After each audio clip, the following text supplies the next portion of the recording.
Okay, so we are reading John chapter 12 today, and starting at verse 1, it says, Then Jesus, 6 days before the Passover, came to Bethany, where Lazarus was, which had been dead, whom he raised from the dead.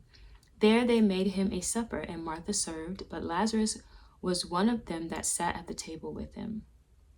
Then took Mary a pound of ointment of spikenard, very costly, and anointed the feet of Jesus, and wiped his feet with her hair. And the house was filled with the odor of the ointment. Then saith one of his disciples, Judas Iscariot, Simon's son, which should betray him, Why was not this ointment sold for 300 pence and given to the poor? This he said, not that he cared for the poor, but because he was a thief, and had the bag, and bare what was put therein. Then said Jesus, Let her alone. Against the day of my burying hath she kept this. For the poor always ye have with you, but me ye have not always. Much people of the Jews therefore knew that he was there, and they came not for Jesus' sake only, but that they might see Lazarus also, whom he had raised from the dead. But the chief priests consulted that they might put Lazarus also to death, because that by reason of him many of the Jews went away and believed on Jesus. On the next day, much people that were come to the feast, when they heard that Jesus was coming to Jerusalem, took branches of palm trees and went forth to meet him and cried, Hosanna! Blessed is the King of Israel that cometh in the name of the Lord. And Jesus, when he had found a young ass, sat thereon, as it is written, Fear not, daughter of Zion, behold, thy king cometh sitting on an ass's colt. These things understood not his disciples at the first. But when Jesus was glorified, then remembered they that these things were written of him, that they had done these things unto him. The people therefore that was with him, when he called Lazarus out of his grave and raised him from the dead, bear record. For this cause the people also met him, for that they heard that he had done this miracle. The Pharisees therefore said among themselves, Perceive ye how ye prevail nothing? Behold, the world is gone after him. And there were certain Greeks among them that came up to worship at the feast. The same came therefore to Philip, which was of Bethsaida of Galilee, and desired him, saying, Sir, we would see Jesus. Philip cometh and telleth Andrew, and again Andrew and Philip tell Jesus. And Jesus answered them, saying, The hour is come that the Son of Man should be glorified. Verily, verily, I say unto you, except a corn of wheat fall into the ground and die, it abideth alone. But if it die, it bringeth forth much fruit. He that loveth his life shall lose it, and he that hateth his life in this world shall keep it unto life eternal. If any man serve me, let him follow me. And where I am, there shall also my servant be. If any man serve me, him will my Father honor. Now is my soul troubled, and what shall I say? Father, save me from this hour. But for this cause came I unto this hour. Father, glorify thy name. Then came there a voice from heaven saying, I have both glorified it and will glorify it again. The people therefore that stood by and heard it said that it thundered. Others said an angel spake to him. Jesus answered and said, The voice came not because of me, but for your sakes. Now is the judgment of this world. Now shall the prince of this world be cast out. And I, if I be lifted up from the earth, will draw all men unto me. This he said, signifying what death he should die. The people answered him, We have heard out of the law that Christ abideth forever. And how sayest thou, the Son of Man must be lifted up? Who is the Son of Man? Then Jesus said unto them, Yet a little while is the light with you. Walk while ye have the light, lest darkness come upon you. For he that walketh in darkness knoweth not whither he goeth. While ye have light, believe in the light, that ye may be the children of light. These things spake Jesus, and departed, and did hide himself from them. But though he had done so many miracles before them, yet they believed not on him, that the saying of Isaiah the prophet might be fulfilled, which he spake, Lord, who hath believed our report? and to whom hath the arm of the Lord been revealed? Therefore they could not believe, because that Isaiah said again, He hath blinded their eyes and hardened their heart, that they should not see with their eyes, nor understand with their heart, and be converted, and I should heal them. These things said Isaiah when he saw his glory and spake of him. Nevertheless, among the chief rulers also many believed on him, but because of the Pharisees, they did not confess him, lest they should be put out of the synagogue. For they loved the praise of men more than the praise of God. Jesus cried and said, He that believeth on me, believeth not on me, but on him that sent me. And he that seeth me, seeth him that sent me. I am come a light into the world, that whosoever believeth on me should not abide in darkness.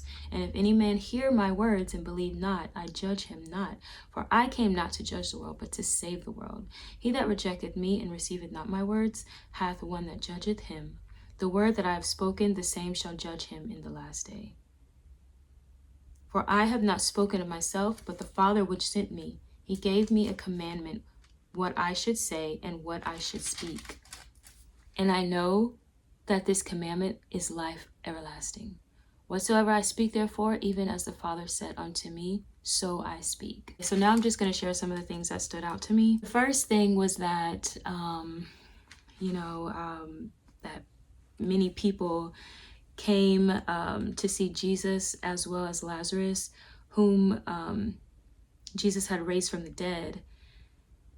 But what stood out is that the chief priests consulted that they might put Lazarus also to death. And they had already, in the previous chapter, mentioned that that was their intent, to put Jesus to death as well. That is in 11:53 of John. Then from that day forth, they took counsel together to put him to death. And then the fact that they also wanted to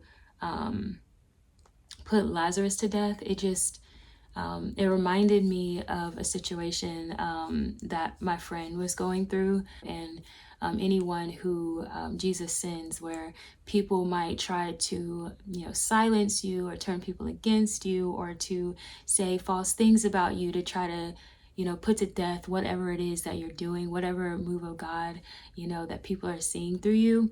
The light, whatever it is, that is something that, we still know is a reality today. Trying to stop, something or someone that is glorifying God through whatever circumstance, or just their witness, their light. That's something that me and my friend were just talking about. Also, when it's saying the hour is come that the Son of Man should be glorified, and thinking about glorified, to me, I'm like, wow, like thinking about that process, of, I don't know, like just humbling yourself, and, I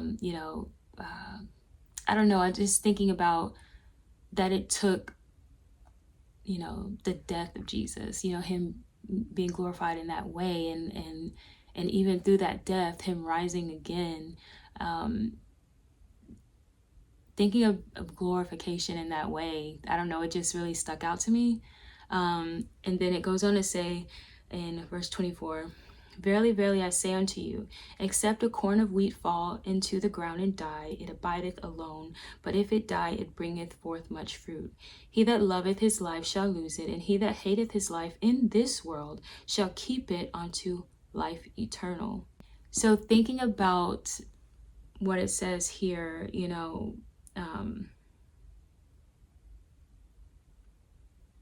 if the corn of wheat, if it die, it bringeth forth much fruit. And just the process of, sanctification and walking through things, and that is what causes us to bear fruit, allowing ourselves to walk in the will of God, to let things die in our lives, whether it be like our reputation, or anything like that.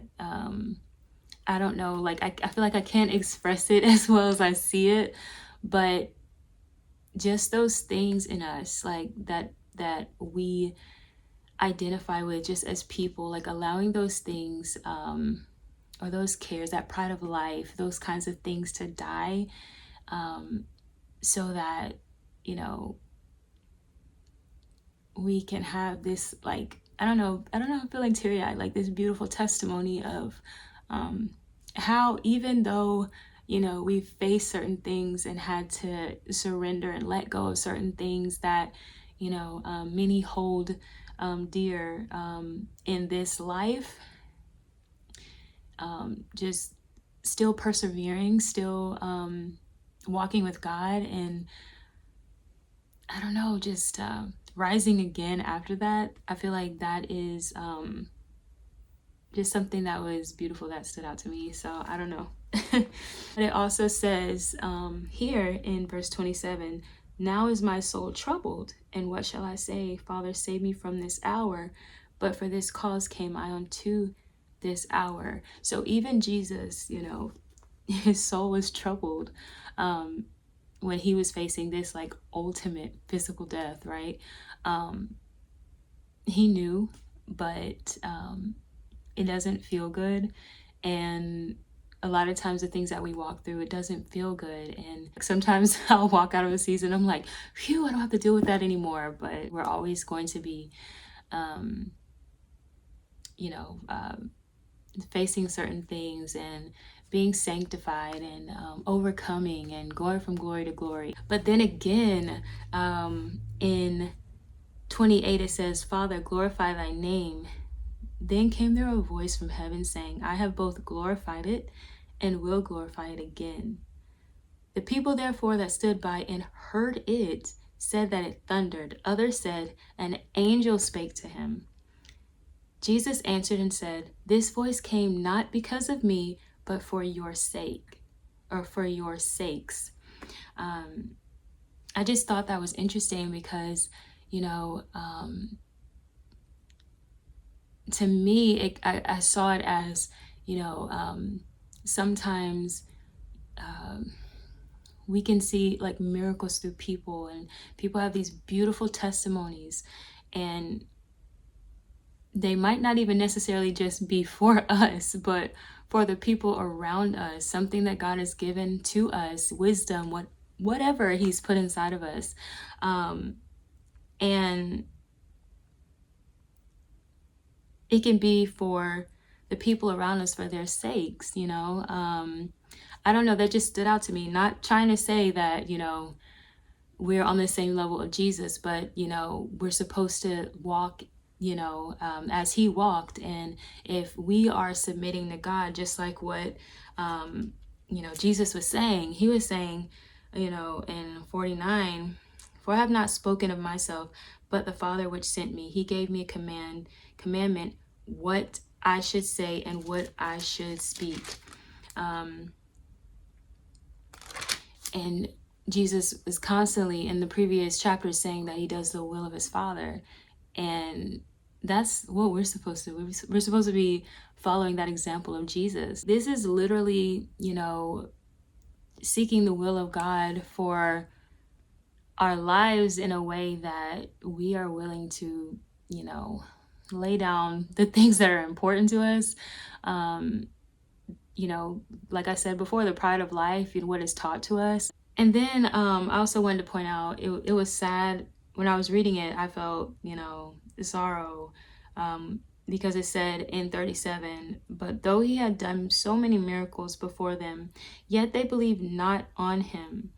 And it was mentioning Isaiah, I'm sorry if I'm saying it wrong, Isaiah, the prophet, his prophecy, where it spake, Lord, who hath believed our report, and to whom hath the arm of the Lord been revealed? And therefore they could not believe, because that Esaias said again, he hath blinded their eyes and hardened their heart, that they should not see with their eyes, nor understand with their heart, and be converted, and I should heal them. To me, that is so sad, to imagine people, missing out on, conversion and allowing God to heal them for whatever reason. That, that just, I don't know, that just made me feel sad, I don't know. And I was just thinking about, the people who, they don't want to hear anything about Jesus. They don't want to hear anything about the Bible. They want to be able to do what they want to do.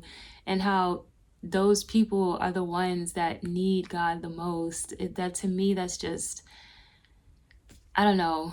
When I see that, I'm like, man, like people are literally so angry and just don't have peace. And there's nothing in this world that can give us peace. It's just like, it's such a sad thing. And why we, I believe one of the main reasons why God wants us to pray for people who are persecuting us, because it's for a reason, right? They might have things like working in them, influences, things that they've gone through, and they need that, that healing. They need that conversion, in order to be healed and to walk in freedom. Those people that may be fighting against you are the very ones that you can be praying for, and, praying that God would grant them repentance and open their eyes, remove the scales from their eyes. And then another thing I've seen recently, like someone saying that, with different religions, they're saying, okay, well, we believe in the same God. Like everybody believes in the same God. And, some people, they don't believe in Jesus. Here in 44, Jesus cried and said, he that believeth on me, believeth not on me, but on him that sent me. And he that seeth me, seeth him that sent me. So that teacher in the video is saying that, if we believed in the same God, I believe he was comparing it to like Muslims, I think. They're like, if they believed in the same God, then they would believe in Jesus. So it's not the same God. I think that's what it was saying, more specifically. A lot of times we see here, and there's nothing new under the sun. And I believe we're going to see this again. Where people are like, they like to say God, but they don't like to say Jesus. People don't believe that Jesus is God. When Jesus was, they were saying that he was placing himself on the same level of God and saying that, he was committing blasphemy. So that I just thought that was interesting. And then they were working to stop. They were working to stop them. All right. So, I just got interrupted by my son, and that just kind of threw me. I'm sorry. So if anything looks different or anything, that's why I was just interrupted by my son. But on the top of this page, it says the cause of unbelief. And that just stood out to me. And I believe that was the prophecy of Esaias that they were referencing. Wow. So who hath believed our report, and to whom hath the arm of the Lord been revealed? So therefore they could not believe, because that Esaias said again, he hath blinded their eyes and hardened their heart, that they should not see with their eyes, nor understand with their heart, and be converted, and I should heal them. Wow, I feel like that is definitely something that I want to dive more into, because it says only the pure in heart will see God.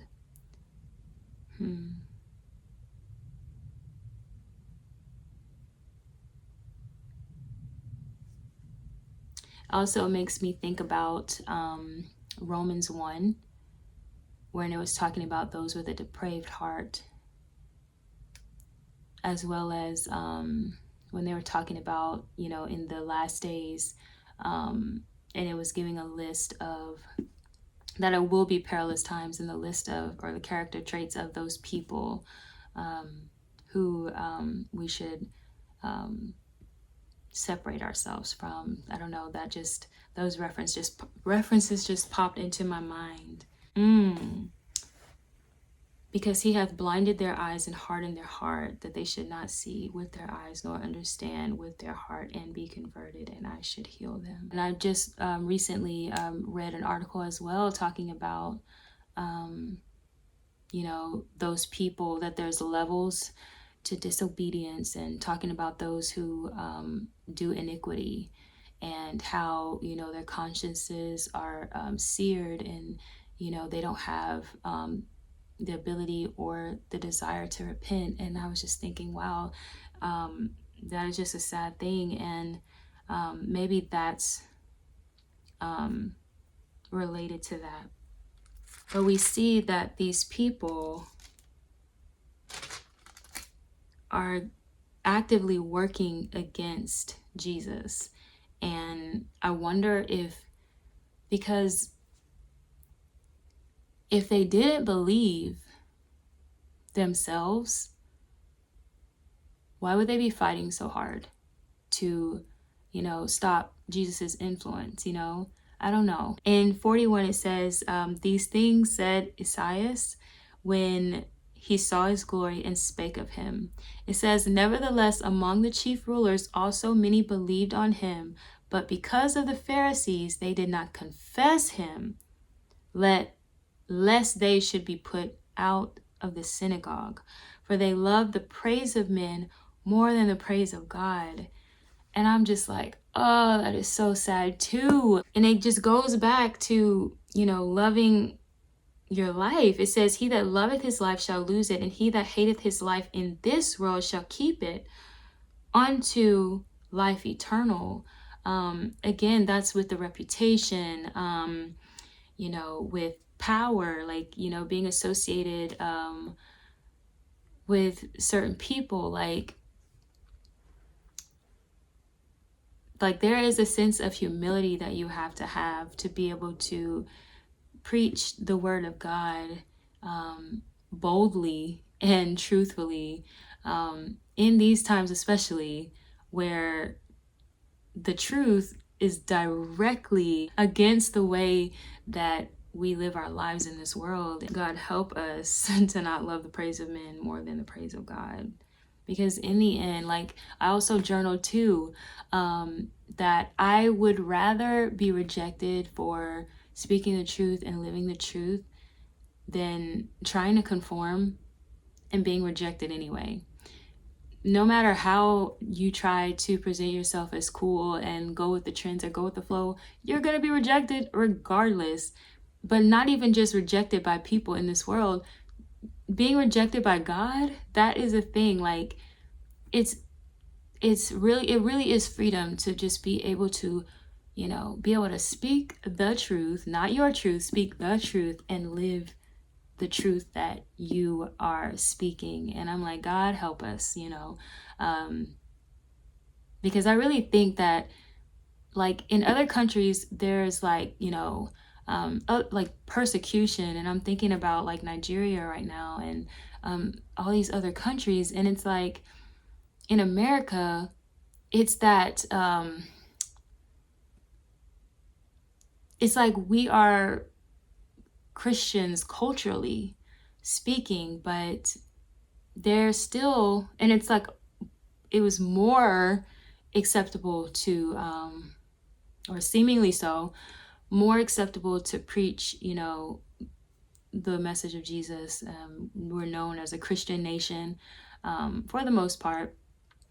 But then,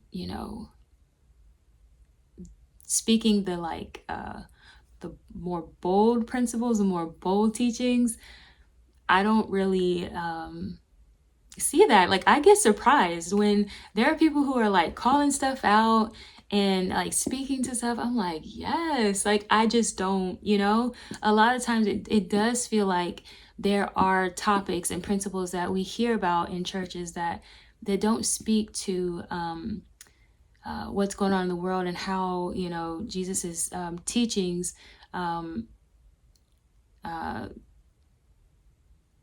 affects, you know, our conformity to certain things that are going on in the world. And I don't really see that. I don't even know. I'm just going off in tangents, I think. So 46, I am come a light into the world, that whosoever believeth on me should not abide in darkness. And if any man hear my words and believe not, I judge him not. For I came not to judge the world, but to save the world. He that rejecteth me and receiveth not my words have one that judgeth him. The same shall judge him in the last day.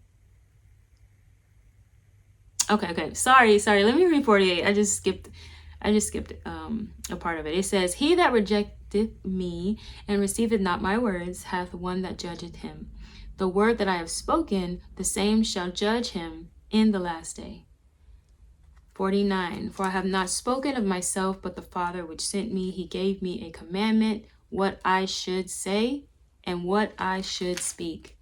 And I know that his commandment is life everlasting.